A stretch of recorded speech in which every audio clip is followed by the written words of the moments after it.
Game 85, Iraq under-23s versus Vietnam under-23s on the 26th of April 2024, titled Preparation H. You may wonder how us commentators actually do things. Well, let me say everyone does their prep differently. And that comes under the term of, first of all, what type of game you have. TV, visual game, or an audio broadcast. The second thing for me is how you commentate, if you are solo or not. Now, as I have said many times throughout this podcast, stroke autobiographical wander through season 23-24, I think I am different, and that doesn't mean I think I am the GOAT, which someone once called me. Far from it. I think I'm more natural and try to make it an enjoyable experience. Remember, it is a game of football and not a serious news story.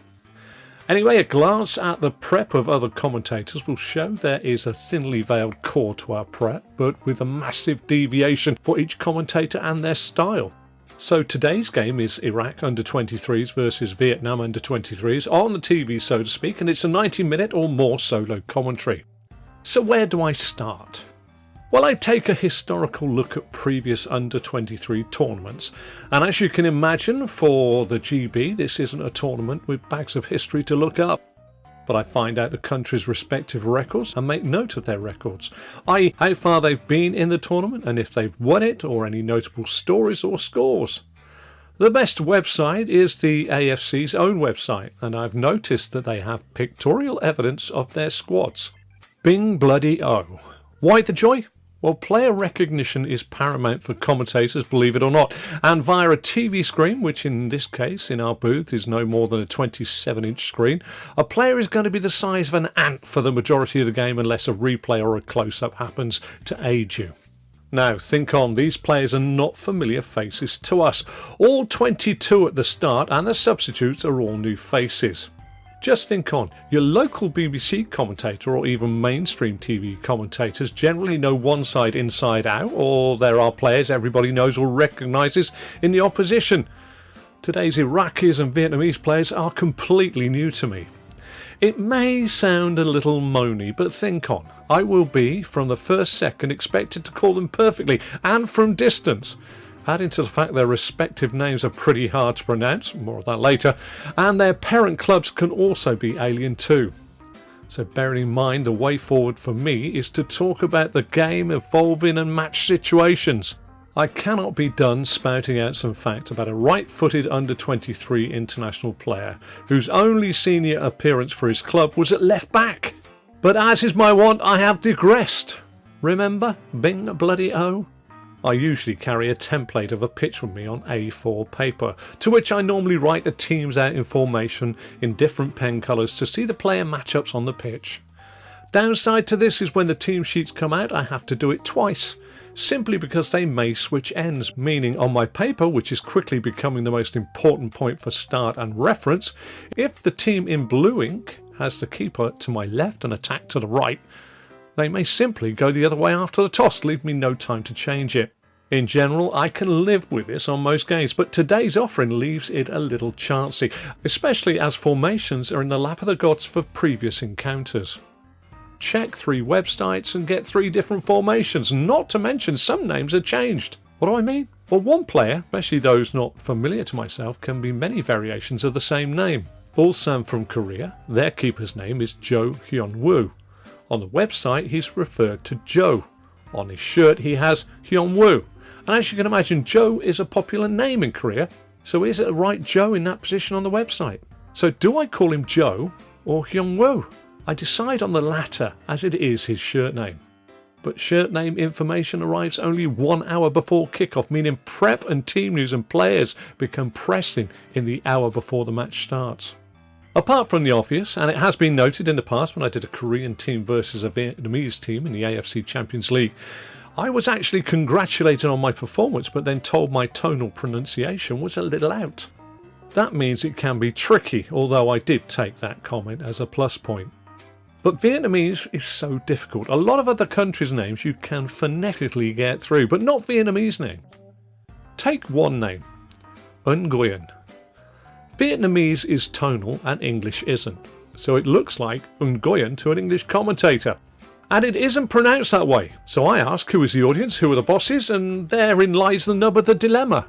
When searching for assistance on pronunciation, it appears to be said as Nguyen. Different parts of the globe, people can say Win or Nguyen.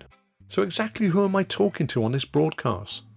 I make the crass assumption, seeing as I am commentating in English, then an English-speaking audience, but that is an assumption.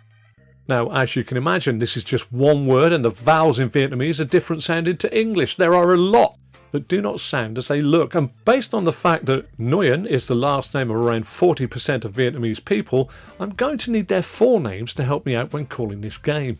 There were, in this match particular, 11 players out of the squad with that surname Nguyen. So going into this one, I have players I don't recognise when ant-sized on a screen, names that are difficult to pronounce, and bosses monitoring the commentary. No wonder I have no hair left, and what little I do have is fucking grey.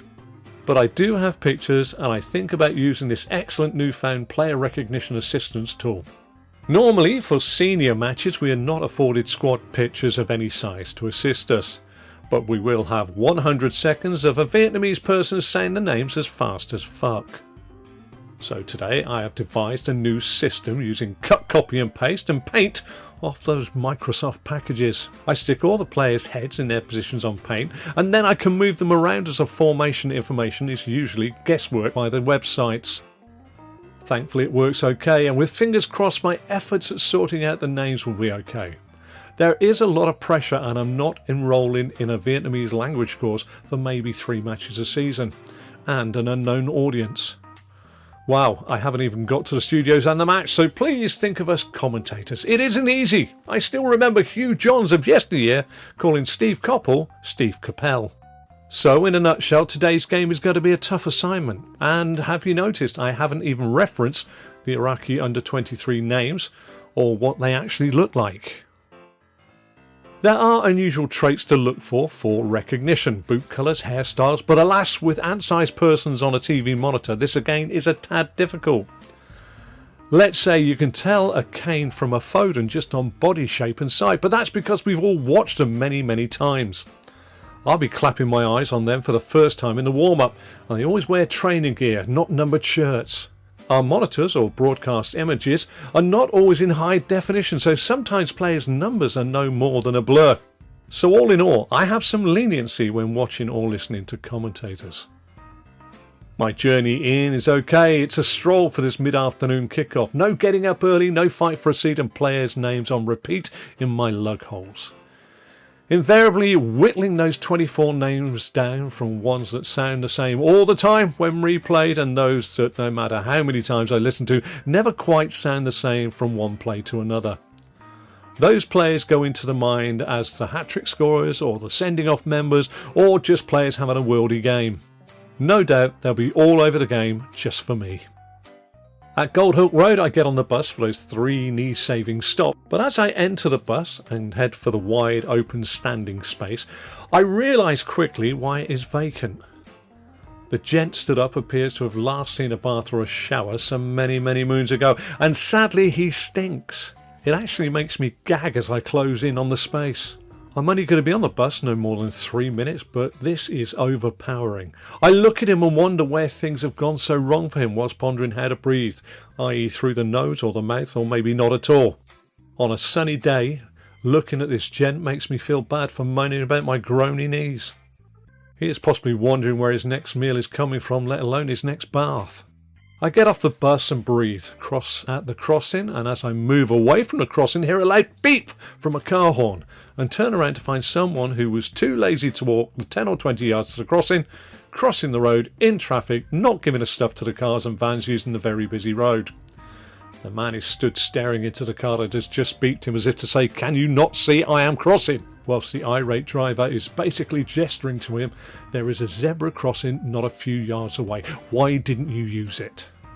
Laziness is the answer.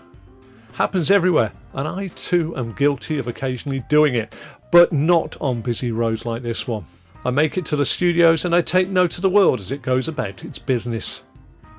Brendan and I greet each other, and of course he tells me where to go, and I am in plenty of time. I pop out down the road for some sustenance before settling down to the final hour of intrepidation and tension. The team sheet arrives and meltdown ensues. The Vietnamese names give me the feeling I am dyslexic. Because, and I knew, they are not really as they look and sound when the application of English is inferred on the names from my perspective. So why does a name that looks like PHUCBUI seem to have an English-looking pronunciation of Phuc Bui actually get pronounced by differing YouTube videos as Phuc Bui? Well, I and everybody now use the F word in English quite a lot, so the pronunciation will be key when set at pace, i.e. in a goal-mouth attempt he may well come out as fuck boy. Here's one, D-U-Y. No D sound, but listening to it several times it sounds as though there is a hint of D before Ui at the finish. So today, Doi Quang is to be pronounced Ui Kuang. Well, 55 minutes and counting till kickoff and 45 till going live. The players, who on my journey in were the hardest to pronounce when listening to 100 seconds of players' names said by a Vietnamese gent at a pace, are all in the starting 11. And believe it or not, there isn't one differing hairstyle for me to hang on to, and no real difference in the boots to help out either. There is no facial hair to set anyone apart either. I don't want to say this, but on a 27-inch monitor, everyone looks the same. These ant-like players are going to have to be called by my A4 team sheet, and I'm going to have to let the pictures breathe, as we say, to allow me to alter the player positions as and when I get close-ups of the players' numbers and positions on the pitch.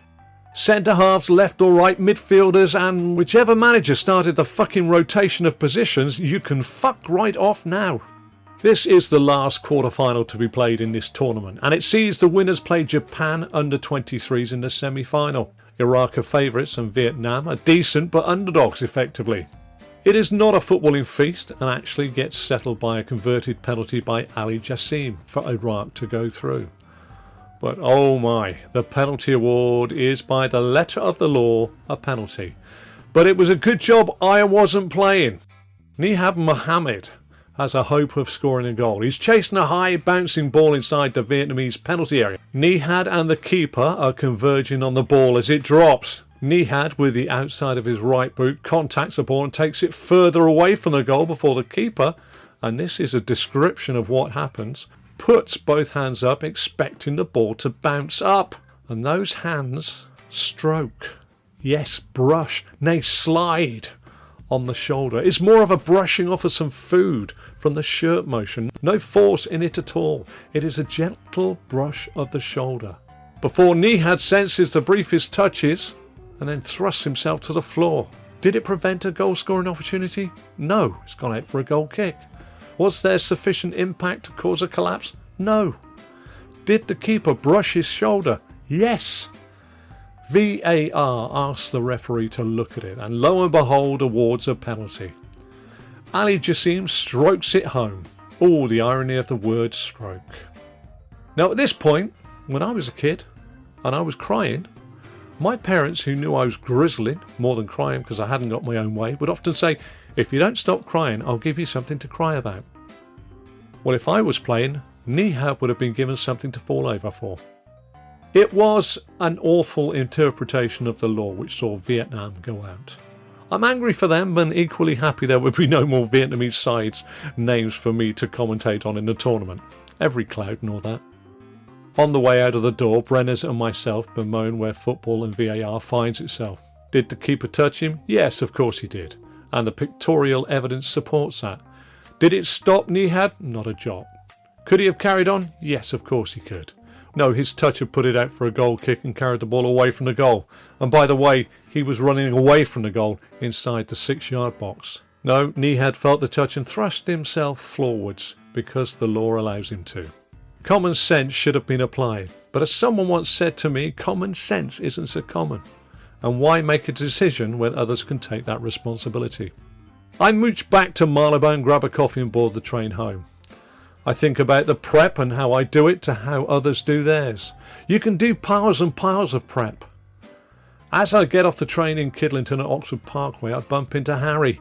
We walk and talk about our respective days down the platform. He listens about my Vietnamese versus Iraq game and he says, I don't know how you do it.